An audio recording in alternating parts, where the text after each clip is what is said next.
Bienvenue à toutes et à tous pour cette deuxième édition de notre série des séminaires sur les grands programmes de recherche de l'Université PSL.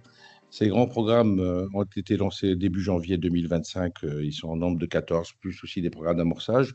Nous avons tenu à créer ce séminaire pour faire connaître au plus grand nombre de la communauté de PSL, que ce soit les enseignants-chercheurs, les étudiants ou bien les personnels administratifs également, mais le contenu des programmes de recherche qui sont portés par l'université. Et ces programmes ont une nature très pluridisciplinaire, très internationale, euh, sont vraiment pour moi la source de la construction de PSL. L'université PSL ne peut se construire que par les collaborations étroites entre les chercheurs, les formations communes et ces programmes de recherche qui sont les héritiers des LABEX, ont été d'ailleurs évalués. Ils ont eu un très très grand, ces LABEX ont eu un très grand impact positif. C'est une des réussites de la politique française en ce domaine. Une étude récente l'a confirmé, y compris un impact positif sur la recherche-développement privée. Donc, c'est à souligner. Donc, je pense que à l'occasion de cette présentation, de ces présentations, il va y en avoir plusieurs, la connaissance de ces grands programmes pourra être plus large et j'espère que ça donnera lieu à des partages, à des gens qui pourront peut-être vous rejoindre, ne connaissant pas les programmes ou n'ayant pas entendu parler de ces programmes. Voilà, c'est vraiment l'objectif de cette initiative. Je remercie beaucoup la direction de la communication de PSL qui s'est beaucoup donné, beaucoup d'efforts pour créer ce webinaire. Et puis merci aussi à l'École des Mines qui nous accueille aujourd'hui ici. Alors aujourd'hui, le thème, c'est un très beau thème, le titre est remarquable, le futur du passé, c'est vraiment très beau titre, pour vous faire parler, vous, porteurs de projet que je tiens à remercier, Jean-Baptiste Camp, maître de conférence à l'École nationale des chartes, PSL, et coporteur du programme Culture Lab, d'ailleurs avec Olivier Morin, qui est coporteur, qui est ici aussi dans la salle, du programme avec Jean-Baptiste.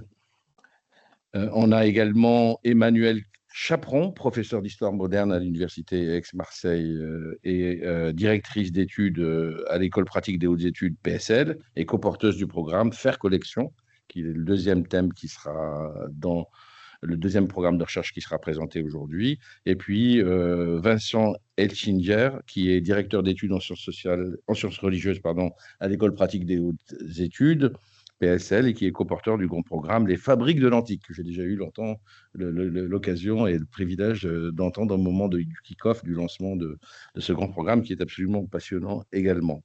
Voilà, donc je vous remercie infiniment pour votre contribution, pour la participation, et puis je tiens à remercier Stéphane Verger, qui est le vice-président recherche délégué à la recherche sur les humanités et les arts, que nous avons disons que responsabilité que nous avons lancée avec son arrivée il y a quelques mois.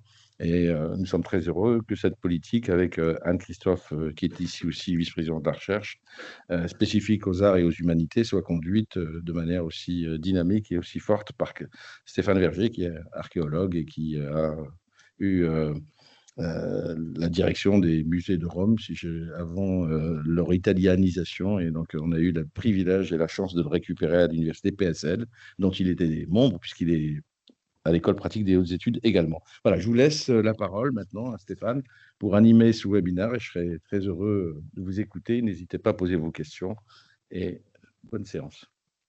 Merci, Monsieur le Président. Merci, Maube. J'en profite aussi pour saluer la coportrice également du programme Faire Collection, Muriel Leroux, qui est ici parmi nous également. Alors, il y a des époques où le passé est particulièrement mis à contribution pour justifier les discours politiques, les actions diplomatiques, les comportements sociaux. C'est particulièrement le cas de l'époque que nous vivons aujourd'hui, une époque caractérisée par le renforcement des récits nationaux idéologiquement orientés, par des reconstitutions historiques parfois d'un autre temps, par des réactions instinctives et irrationnelles de remise en question de pans entiers, une recherche historique de qualité sur les passés coloniaux, par exemple, sur les inégalités de genre, sur la richesse des cultures extra-européennes, sur les pratiques religieuses. C'est pourquoi il faut aujourd'hui être particulièrement attentif à ce qu'est le métier d'historien. Quelles sont ses méthodes et ses objectifs scientifiques? Quelles sont ses sources et sa documentation? Quels sont les outils nouveaux dont on dispose pour l'exercer? L'université PSL est un milieu intellectuel particulièrement approprié pour développer cette réflexion critique et pour la transmettre dans ses enseignements, dans les établissements qui la composent et plus largement pour la faire connaître à un public large, pour enrichir le débat public. Nous en avons les moyens à PSL pour 3 raisons qui sont à la base des 3 grands programmes qui structureront dans les prochaines années la recherche en humanité, pas seulement en histoire, mais en humanité, et pas seulement en humanité, mais aussi en sciences sociales et dans d'autres disciplines. Premièrement, les méthodes. Les établissements qui composent PSL ont une très longue et très solide tradition intellectuelle en recherche historique, anthropologique, sociologique et notamment en recherche critique sur ces disciplines, à l'ENS, au Collège de France, à l'EPHE par exemple. Deuxièmement, les documents. Ces établissements, comme l'École nationale des chartes également, ont aussi une expertise reconnue dans l'analyse, le traitement, l'interprétation des sources historiques sur des époques et des cultures particulièrement variées, sur lesquelles on dispose à PSL de fonds documentaires inépuisables, des archives, des bibliothèques, mais également des musées scientifiques. Troisièmement, les outils. L'esprit de PSL, c'est celui de la pluridisciplinarité, de la transdisciplinarité, qui favorise le renouvellement des approches par des dialogues souvent inattendus entre des disciplines scientifiques, littéraires et aussi des pratiques artistiques, parfois éloignées entre elles. C'est le cas en particulier pour les humanités numériques, qui sont au croisement des sciences humaines, des mathématiques, de l'informatique, de l'ingénierie, de la robotique, de l'intelligence artificielle, etc. On en reparlera.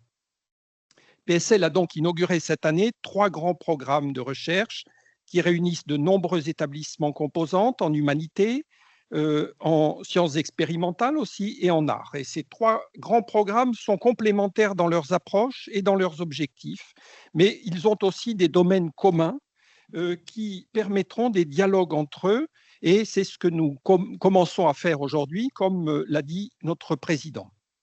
Si l'on veut simplifier la présentation, on peut dire, mais ça n'est pas tout à fait vrai, il y a encore une fois des intersections et des problématiques qui s'entremêlent.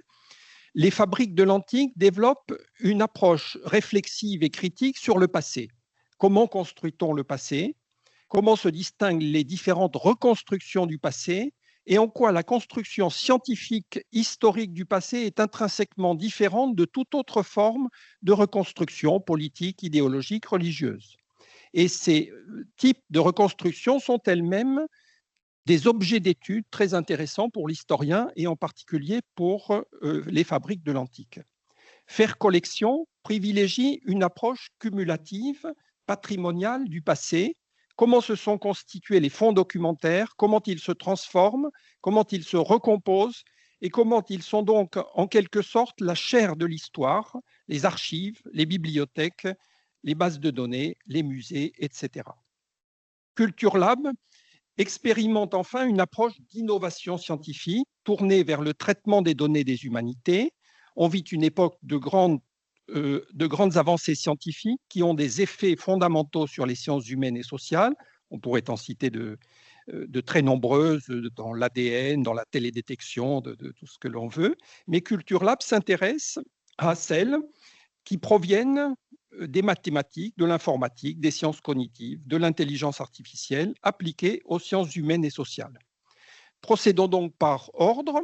Et donc, au cœur de ces 3 programmes, il y a la question centrale de la construction du passé.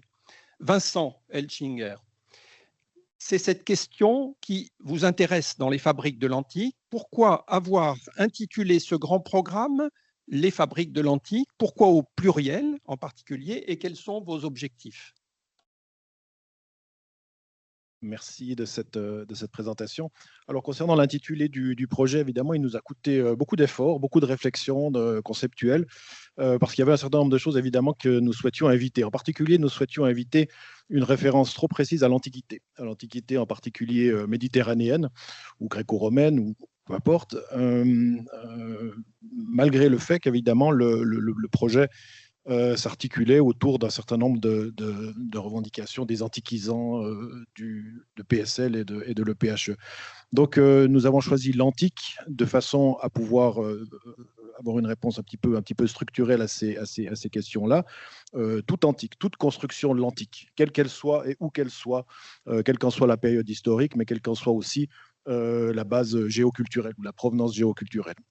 Et puis évidemment, se posait la question du pluriel, les fabriques de l'antique. On est parti d'abord sur un singulier qui a posé un certain nombre de problèmes. Donc nous avons opté pour le pluriel pour insister sur la dimension éminemment plurielle, effectivement, des constructions que nous ambitionnons d'étudier. Pluriel évidemment d'un point de vue disciplinaire, puisque ce projet, comme j'aurai l'occasion de le dire, est éminemment pluridisciplinaire ou interdisciplinaire. Mais aussi multi-aréal, on va dire, puisque au fond, le personnel travaillant à ce projet enfin, en tout cas, travaille sur des aires géoculturelles extrêmement diverses qui vont de l'Amérique précolombienne, voire de la Mésoamérique, jusqu'à l'Asie, l'Eurasie, l'Afrique, et évidemment l'Europe méditerranéenne et même l'Europe contemporaine. Donc voilà, pluralité chronologique, temporelle, historique et pluralité aréale ou géoculturelle. Voilà la raison principale pour les résumés de ce pluriel. Merci. Alors, Emmanuel Chaperon, donc la construction des collections, la constitution des collections fait partie aussi des processus de construction du passé. Comment le grand programme Faire Collection étudie-t-il cette question ? Alors, je pense qu'en effet, on a beaucoup de choses en commun parce que le collectionnisme, c'est une des voies privilégiées par lesquelles les objets qu'on étudie sont parvenus jusqu'à nous. Mais tu l'as dit Stéphane, la question n'est pas simplement d'utiliser ces collections d'antiquités comme une ressource pour l'historien, mais de les appréhender aussi comme une source pour comprendre les manières dont on a construit le passé dans des contextes historiquement situés. Et maintenant, beaucoup de musées consacrent des espaces aux collectionneurs, aux antiquaires. Je pense au musée de la Romanité à Nîmes, où il y a une pièce consacrée à ces antiquaires dans laquelle on voit leur manière de travailler, la manière dont, en rassemblant des objets, ils ont exhumé et construit ce qu'est le passé de leur ville, alors au XVIIIe siècle, au XVIIe ou plus tardivement. Et c'est un autre point commun, je pense, entre nous, c'est cette attention aux gestes, aux manières de faire, puisque vous appelez fabrique et nous on s'appelle faire. Donc il y a cette même gamme de gestes qui sont fouiller, exhumer, ressortir, conditionner, et puis aussi trier, jeter, faire disparaître, disperser, voler, etc. Et puis aussi organiser, étiqueter, classer, ranger, exposer pour donner à voir un certain nombre de choses. Donc, on aborde les choses un petit peu de cette manière-là. Anne-Solène Roland, qui a fait la conférence d'ouverture du grand programme, disait les collections, c'est ce que le chercheur en fait. Donc, il y a cette dimension-là. Mais il y a aussi, à l'inverse, comment ces collections qui ont été façonnées par certains chercheurs résistent aussi à ce qui a été imposé à leur origine, et puis donnent toujours des choses à voir aujourd'hui quand on les relit différemment. Et puis, il y a un troisième niveau d'articulation qui est peut-être ce rapport au temps, qui est la matière de notre rencontre aujourd'hui. Donc, les collections qu'on rassemble aujourd'hui nous renseignent sur les temps du passé. À l'inverse, la manière dont on conçoit le passé permet d'organiser d'une manière ou d'une autre les collections. Mais nous, on s'intéresse aussi à notre présent comme le futur passé. C'est-à-dire à la manière dont aujourd'hui on organise des collections qui permettront d'écrire l'histoire plus tard. Et ce qu'on collectionne aujourd'hui, c'est la matière des historiens de demain. Merci beaucoup. Alors, on va demander à Jean-Baptiste Camps comment les humanités numériques, qui sont au cœur du grand programme Culture Lab, permettent de renouveler les approches dans ce domaine d'étude des processus de la construction du passé. Alors, je voudrais dire en préalable qu'il serait sans doute illusoire de penser que grâce à la technologie, on puisse s'émanciper totalement des processus habituels de construction du passé, au sens où les biais qui peuvent exister dans les collections, dans la survie des artefacts, des documents qu'on étudie, ou dans la constitution des collections sur lesquelles on va fonder nos recherches, ne vont pas tout d'un coup disparaître grâce à ces nouvelles technologies.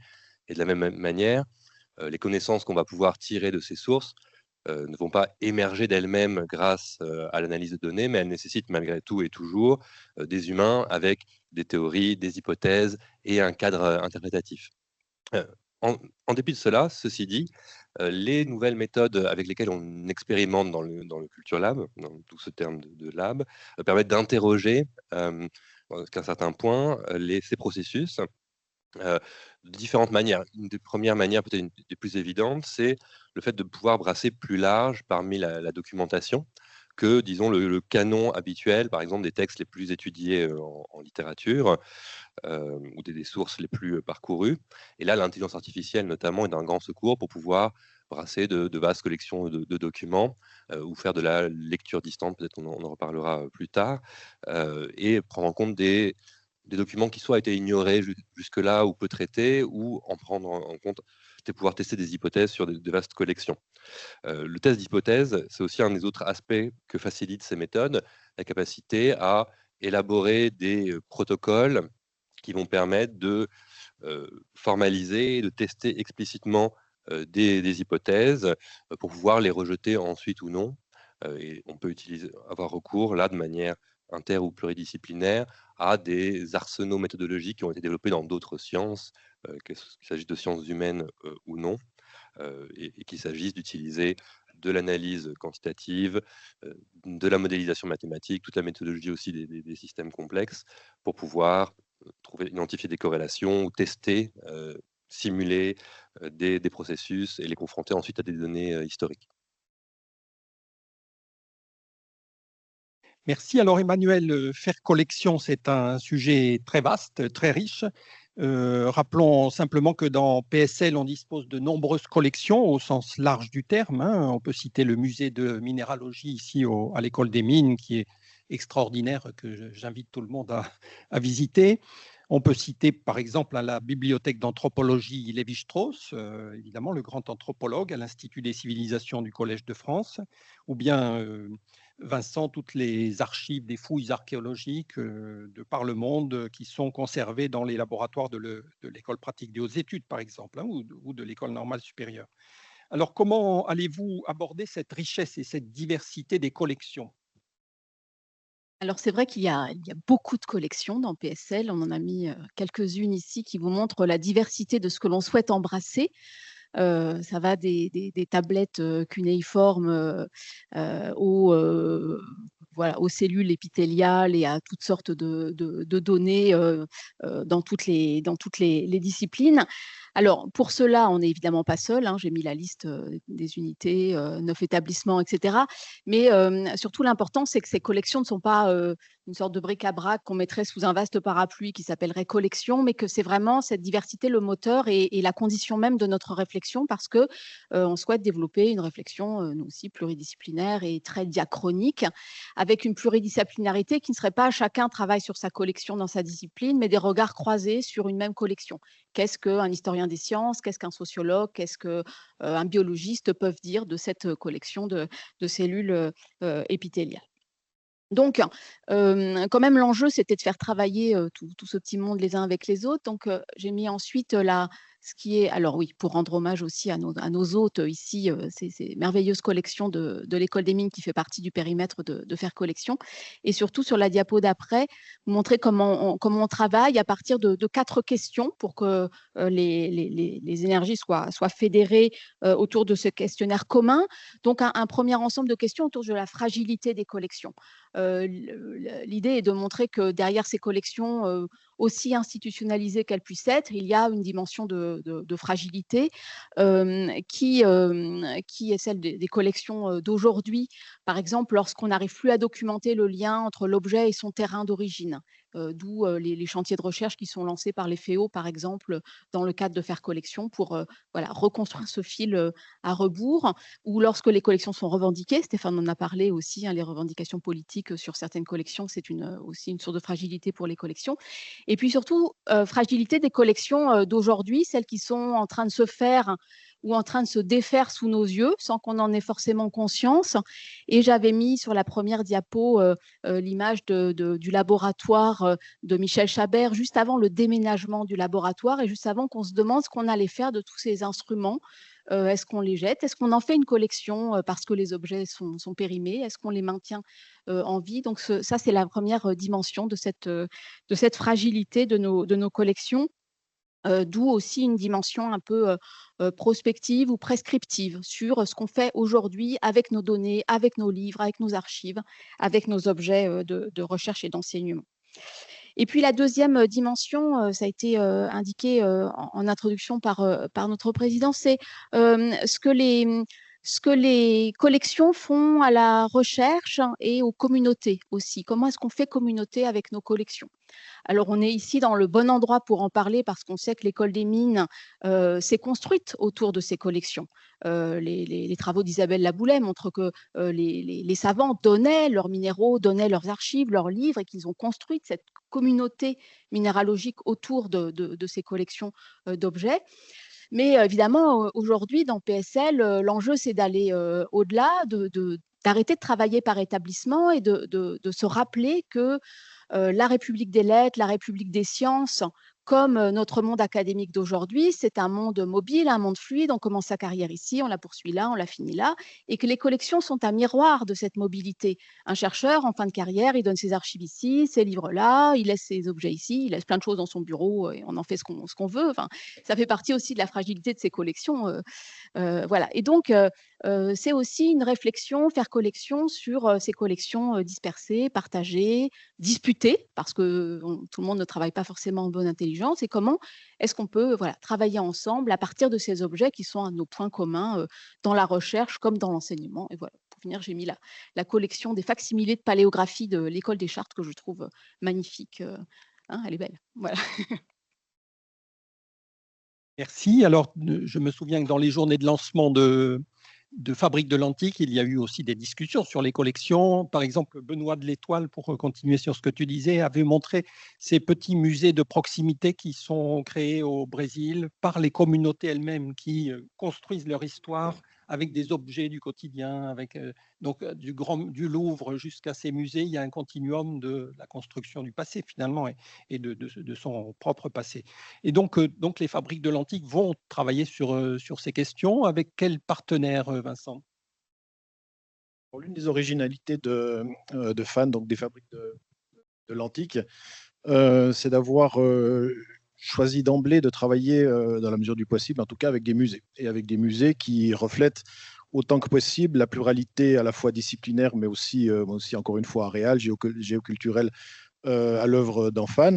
Donc pour l'instant, et c'est une liste qui est profondément ouverte, n'est-ce pas, qui est en mutation plus ou moins constante. Nous avons un certain nombre de départements du Louvre, en particulier des antiquités gréco-latines, des antiquités égyptiennes en particulier.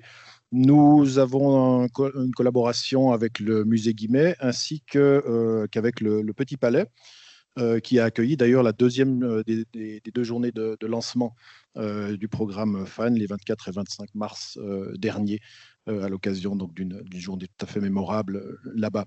Et nous sommes actuellement en négociation, en discussion pour étendre ce périmètre, en particulier, puisque la composante anthropologique de FAN est assez importante, pour étendre ce périmètre au musée du Quai Branly, Jacques Chirac. Voilà.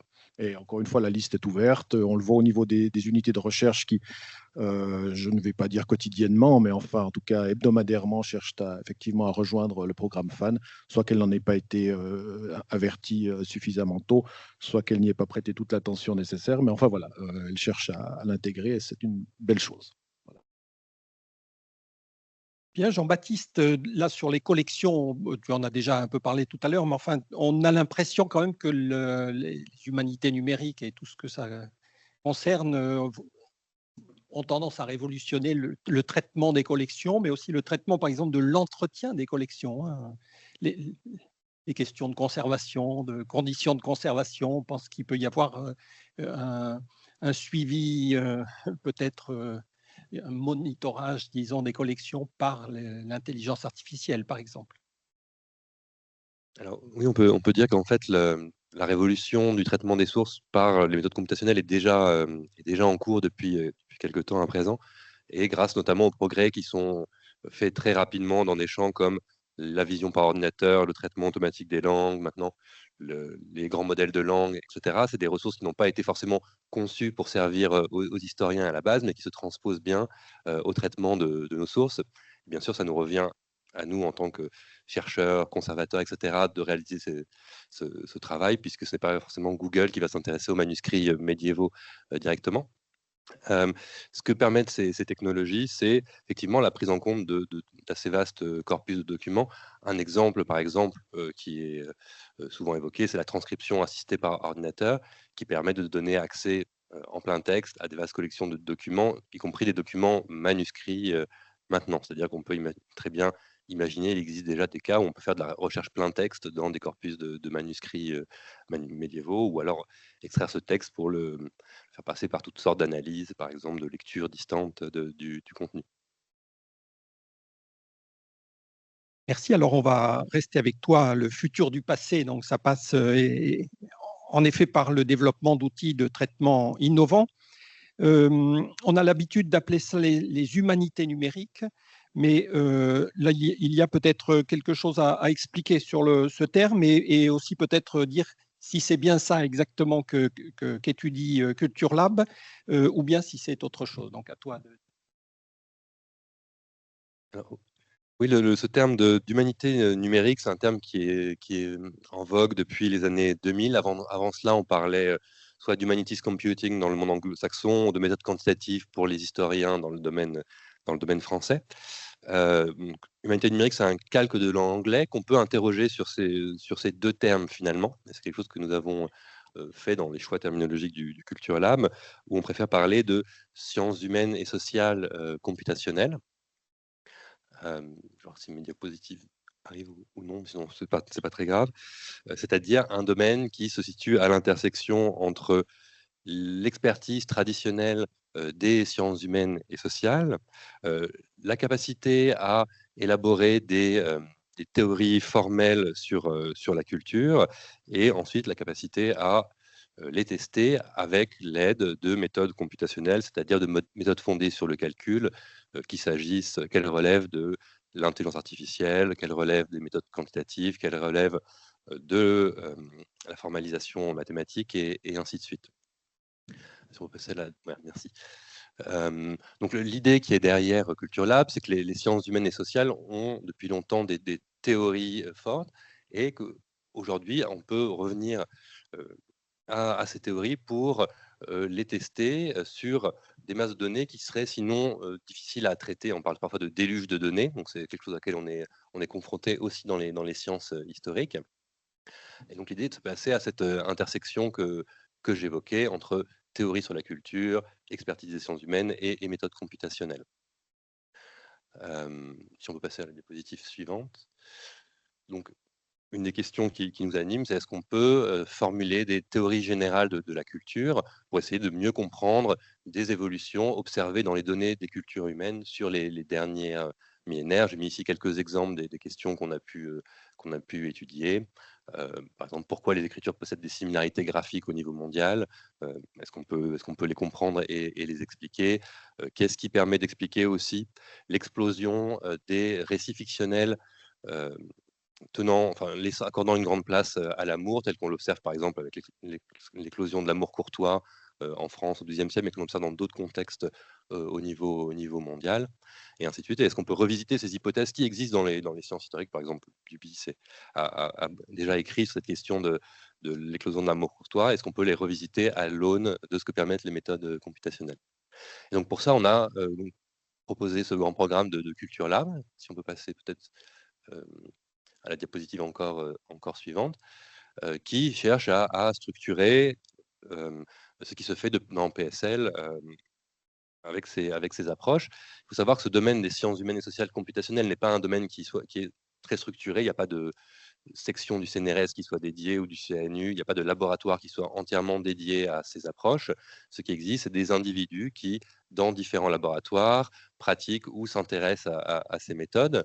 Et le but du Culture Lab était, à l'échelle de PSL, de permettre de se doter d'une structure qui puisse soutenir les chercheurs et les chercheuses qui se placent dans cette dimension. Donc on a cherché à regrouper dans les établissements tels que l'ENS, l'École pratique des études, l'Observatoire, l'École des Chartes ou l'Université Dauphine, les ressources, les forces dans ce domaine.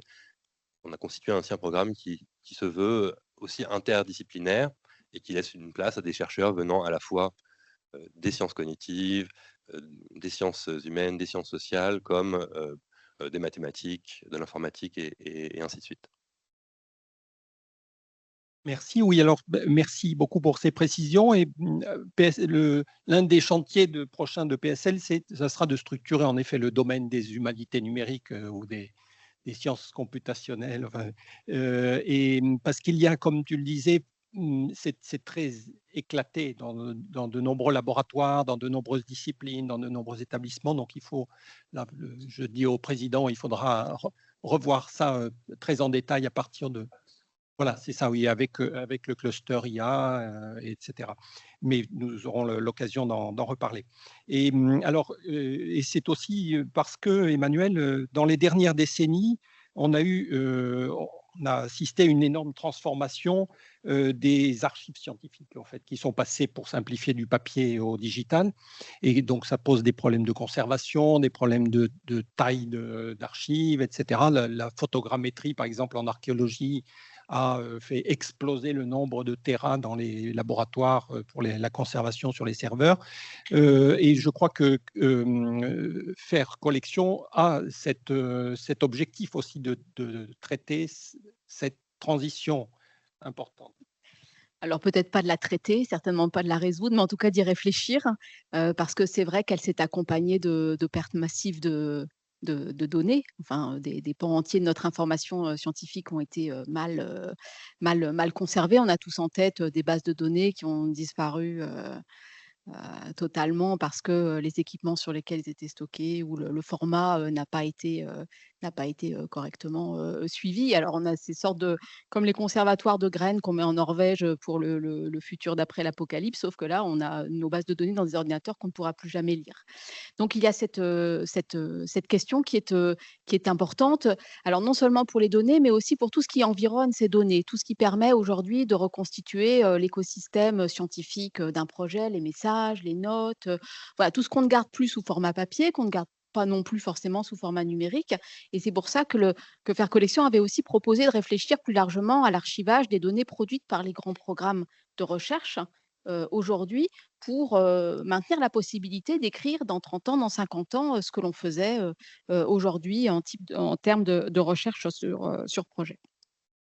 Et c'est aussi un des enjeux citoyens de ce programme, c'est que toute cette documentation, elle est importante pour expliquer comment on fait de la science, hein, tu l'as dit aussi Vincent au début, pour expliquer très concrètement, très empiriquement que cette réflexion scientifique, les démonstrations se font sur des objets, sur des séries, sur des chiffres, sur des expériences qu'il est important de pouvoir montrer, parce qu'on sait qu'aujourd'hui, la démarche scientifique est attaquée et fragilisée de toutes parts et qu'il faut garder ça en tête. Et puis le deuxième aspect de cette réflexion, elle tient plutôt à la réflexivité de nos pratiques. Qu'est-ce que ça fait aujourd'hui de travailler sur des collections numériques plutôt que sur les collections d'artefacts matériels? Qu'est-ce que ça fait de travailler sur une bibliothèque virtuelle plutôt que sur les vrais livres? Sur des images de minéraux plutôt que sur les minéraux? Et donc là, c'est toute une réflexion, non pas pour opposer le numérique et puis le matériel, mais voir ce qu'on fait du matériel avec, malgré, à l'aide du numérique, donc toutes les réflexions qui ne sont pas, qui sont d'ailleurs très générales aujourd'hui, mais qu'il est important de poser clairement. Merci. Alors Vincent, donc les humanités numériques ne sont pas au cœur des fabriques de l'antique, mais peut-être alors comment est-ce que tu vois, à partir des études que vous faites sur le passé, comment vois-tu le futur du passé finalement? Moi, je vois le futur du passé. Oui, c'est effectivement une vaste question, ce d'autant que l'actualité se développe à extrêmement grande vitesse. Peut-être qu'avant de répondre à cette question, c'est peut-être une façon de botter en touche, mais enfin, avant de répondre à cette question qui nous engage un petit peu tous, ici présents en particulier, dire quelques mots en fait de ce qu'est le focus quand même de fans en fait.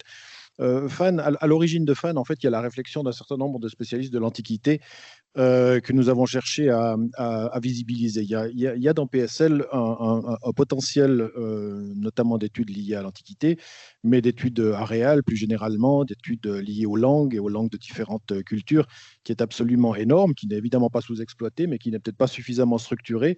Et l'un des objectifs de FAN, c'était précisément de faire travailler un maximum de personnes, alors non pas sur l'Antiquité, puisque tout le monde n'est pas antiquisant, fatalement, et heureusement, mais en se dotant d'une certaine manière d'un objet qui permette à tous et à toutes de réfléchir.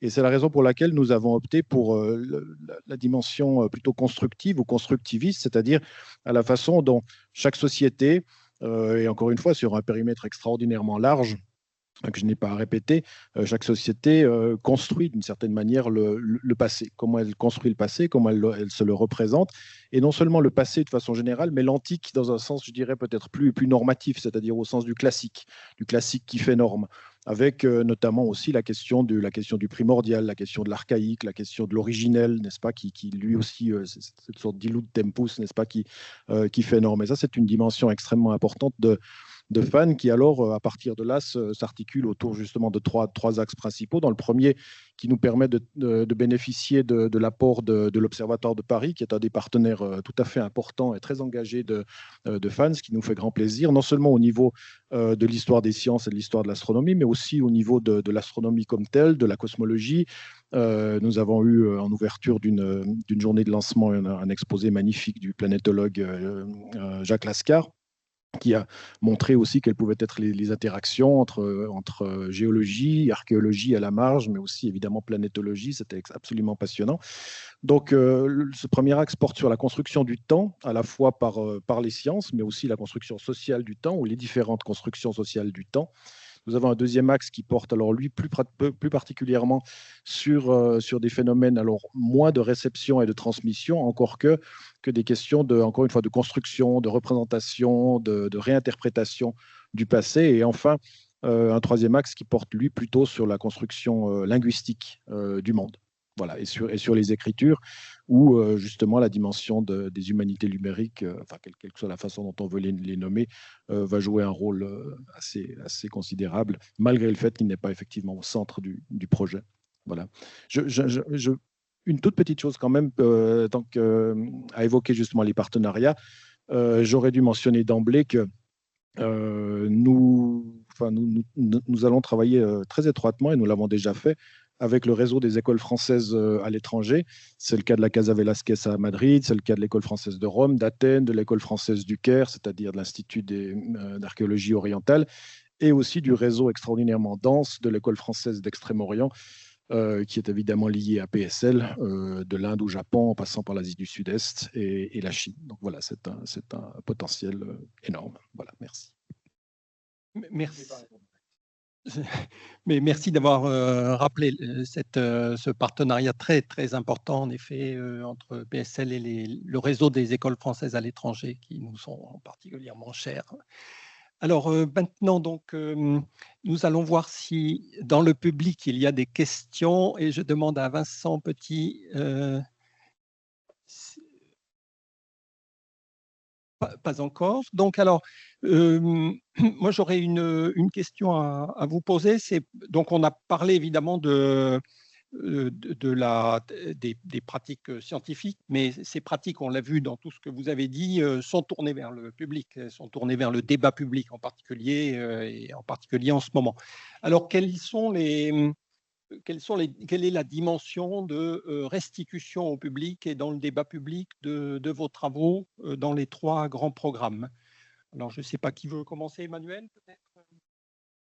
Oui, alors évidemment, comme on travaille de manière très proche avec les musées, les bibliothèques qui s'intéressent beaucoup à leur propre histoire et qui ont besoin de raconter leur histoire et celle de leur collection et l'histoire des objets aussi, la trajectoire des objets à leur public, même si Anne-Solène Roland, donc, du Quai Branly, nous a dit que c'était important pour les musées de reconstituer l'histoire de leur collection, mais ce n'est pas forcément ce qu'attendait le public, en fait, quand elle faisait des expositions sur sur un collectionneur ou sur la trajectoire des objets depuis tel espace jusqu'à Paris. On considérait que ça faisait partie maintenant de l'information dont on avait besoin, mais ce n'est pas ce qui attirait forcément le public. Enfin, ça fait partie de ça. Donc, on est aussi en train de construire avec les musées et les bibliothèques des briques de leur histoire qu'elles pourront ensuite utiliser dans la communication avec le public, puisque les bibliothèques, les musées se muséalisent donc il y a cette dimension-là, surtout.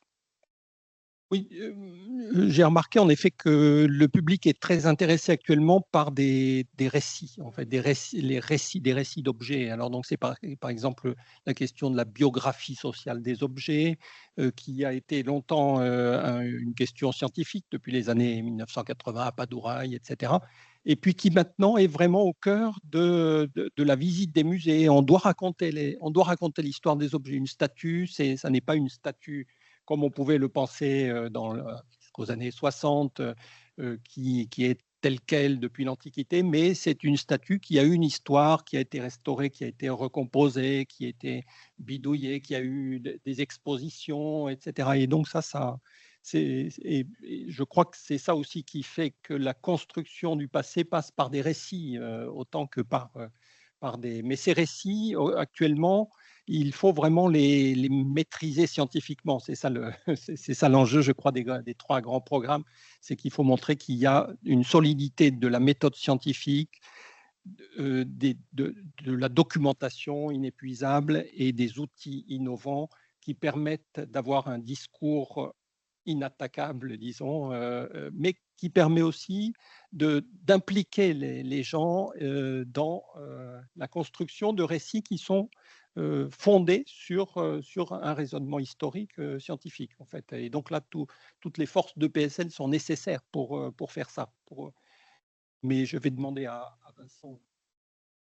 C'est un terrain sur lequel, effectivement, FAN et Culture Lab ont énormément d'interactions à construire. Enfin, ce sont des choses qu'on comprend extrêmement bien. FAN s'intéresse évidemment beaucoup à cette dimension muséale, en particulier parce qu'à partir de l'Antiquité, enfin dès l'Antiquité, elle participe d'un projet de construction, d'une certaine manière, d'une mémoire et d'un passé. C'est la question des cabinets de curiosité, c'est la question des mouvements antiquaires. Enfin, toutes ces questions-là sont d'une certaine manière au cœur de FAN aussi. Il y a donc des interactions merveilleuses à nouer. Mais je pense à certains dispositifs de FAN ici. Alors, on a prévu 6 contrats doctoraux, dont j'ai le plaisir de le dire, 2 viennent d'être attribués. Donc, les 2 premiers viennent d'être attribués le 17. Je crois savoir d'ailleurs que l'une des bénéficiaires est présente en ligne. Je la salue. Mais le dispositif FAN comprend aussi un certain nombre de contrats postdoctoraux, en fait, de 6 mois ou d'1 année, qui sont en particulier destinés à mettre en œuvre la collaboration avec les musées.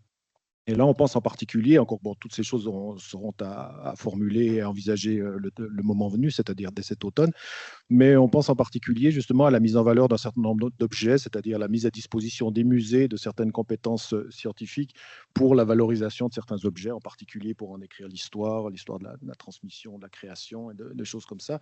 Et d'autre part, par rapport à l'interface avec le public, qui nous tient évidemment très, très à cœur, nous en avons donné d'une certaine manière un bel exemple avec la keynote lecture de Johan Chapoutot en ouverture des journées de lancement de kick-off de FAN, qui nous a donné une très très belle conférence. Et évidemment, chacun est conscient ici de ses travaux sur l'interprétation de l'Antiquité, en particulier de l'Antiquité grecque par les nazis. Et voilà, et ça fait typiquement partie des objets en fait qui peuvent et qui doivent être appréhendés par FAN. Voilà. Donc, Très bien, Jean-Baptiste, une question. Oui, donc, alors, puisqu'il est question des musées, des institutions patrimoniales, on peut souligner aussi que le Culture Lab a dans son périmètre comme membre associé des institutions patrimoniales comme la BNF, l'INA ou les Archives nationales.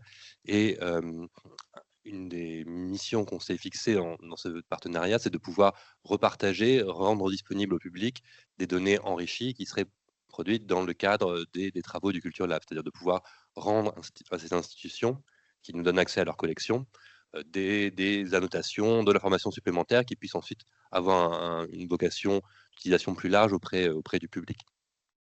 Un autre aspect d'interaction avec la société civile qui est dans le Culture Lab se fait aussi par le cadre des activités de ses membres. Je pense notamment à un collègue qui est impliqué dans une start-up qui s'occupe des patrimoines notamment orientaux et arméniens, et qui est impliqué dans une start-up qui réalise par exemple des photographies d'églises en danger en Arménie, ou qui met à disposition des corpus de manuscrits arméniens peu accessibles. Et comme troisième point, j'ajouterais qu'il n'est pas toujours facile de savoir sur quel plan l'interaction entre ce qu'on fait et le débat public va se dérouler. Un exemple que je peux prendre et que je connais bien, c'est celui de la stylométrie, donc l'analyse quantitative du style, qui ressort régulièrement dans le débat public. Ça revient de temps à autre. Il y a eu quelques années des travaux sur Molière et Corneille, par exemple, qui ont nécessité une contre-expertise stylométrique pour essayer de mettre fin à ces théories du complot autour de Corneille, auteur des œuvres de Molière. Parfois, la sollicitation vient directement de la société civile en elle-même ou des journalistes. Avec mon collègue Florian Cafiro, on a eu l'occasion de travailler, par exemple, il y a quelques années autour du mouvement QAnon à la demande d'un journaliste du New York Times. Et voilà, et parfois donc on n'est pas forcément maître de ce sur quoi on va interagir. Et je gagerais d'ailleurs que la stylométrie va revenir dans le débat public aujourd'hui et les jours prochains autour d'une affaire judiciaire fameuse dont il va être question dans les médias. Donc, tout ça pour dire qu'il faut aussi se tenir prêt à pouvoir apporter peut-être des contre-expertises ou au moins un avis éclairé sur certaines des méthodes qu'on pratique. Et alors, de ce point de vue, je rappellerai quelque chose qui est très important aussi pour le rôle qu'ont ces grands programmes et PSL en général sur l'action publique.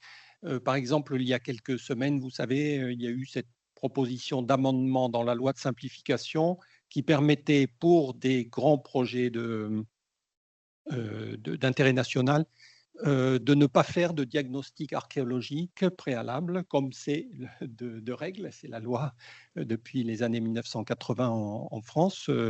Et Dieu merci, cet amendement a été abandonné. Mais ça veut bien dire que là, il y a des risques très précis sur le travail de l'historien et sur donc la construction scientifique du passé chez nous, là vraiment, mais même peut-être ici, dans le quartier latin, par exemple. Et ça, PSL et vos grands programmes ont un rôle à jouer pour orienter l'action publique sur des bases solides. Et ce sont ces bases que l'on a décrites aujourd'hui. Alors, je vais donner la parole à Muriel Leroux, donc, qui est la coporteuse du programme Faire Collection. Et donc, merci beaucoup Stéphane de me donner la parole. Pour compléter vos propos, je voudrais dire combien le versant réflexif de Faire Collection est important. Et juste pour rebondir avec vos propos et le lien avec la société civile, la vigilance des historiens des sciences est en ce moment fort sollicitée. Je vous ferai l'économie de la polémique autour du Grand Palais et les non-décisions et le fait que son directeur n'ait pu mener à terme les réformes qui auraient permis à nouveau à la science de pénétrer le débat public et par le biais des expériences et de la diffusion et de la vulgarisation d'entrer dans les foyers, pour ne pas dire dans les classes du secondaire. Donc, lorsqu'on vous sollicite sur la notion de collection et la nécessité de faire collection, c'est aussi parce que ce programme a une sorte d'ambition, peut-être un peu démesurée, d'avoir un versant pédagogique, mais auprès des chercheurs eux-mêmes en sciences exactes, pour les sensibiliser à la fragilité de nos collections et aussi leur dire attention, vos actions d'aujourd'hui déterminent grandement la façon dont on interprétera nos sociétés contemporaines. Merci.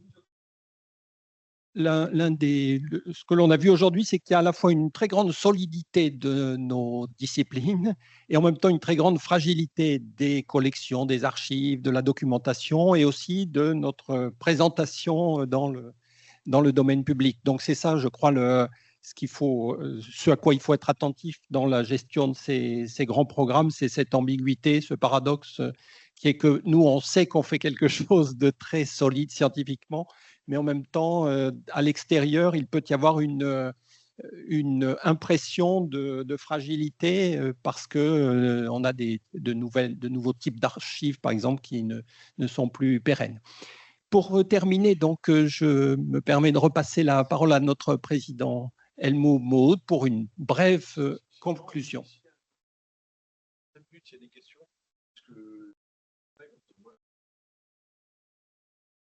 D'accord, Olivier Morin, peut-être alors pas du tout. Bien. Écoutez, non, je ne vais absolument pas conclure puisque nous sommes dans le futur du passé et j'attends avec grande délectation la suite de vos travaux parce que ça donne vraiment envie. J'aimerais revenir au stade où on va se faire des études de master ou de doctorat pour suivre quelque chose dans vos programmes et c'est extrêmement passionnant et félicitations à tous les doctorants que vous avez recrutés, les post-docs et sachez qu'on est derrière vous pour vous soutenir, y compris sur les thématiques qui ont été abordées, des risques auxquels nous faisons face, pas seulement outre-Atlantique, mais ici sur nos recherches et sur j'ai été très sensible à ce que vous avez dit sur la question des collections et de leur fragilisation, la question de l'amendement auquel nous avons échappé, en plus dans un contexte de danger majeur sur la liberté de la science, ce qui est le moteur principal de ce que nous faisons et de la passion. Et je crois que nous devons extrêmement nous mobiliser de manière solidaire tous sur ces questions. Et donc, je voulais juste vous remercier et vous dire, remercier les porteurs de projets qui sont ici, tous, et ceux qui sont les co-porteurs dans la salle.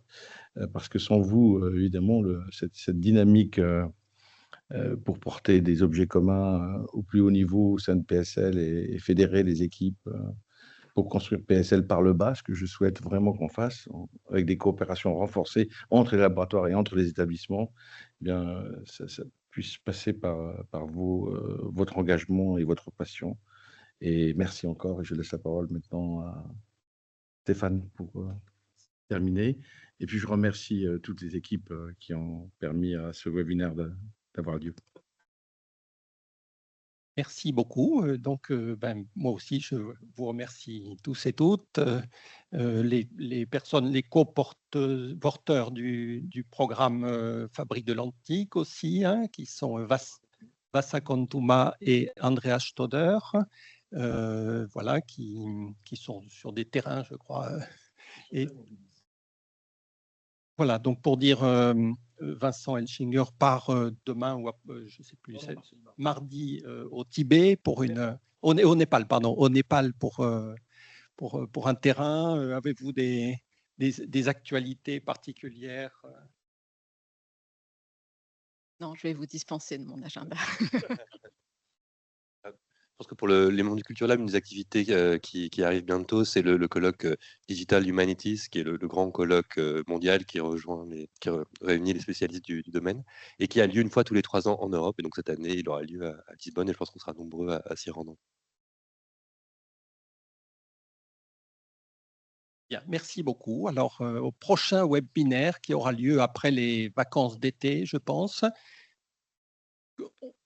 Et donc en septembre, donc vous suivrez sur les canaux de PSL les informations sur les prochaines actualités des grands programmes, des 14 grands programmes de PSL. Au revoir.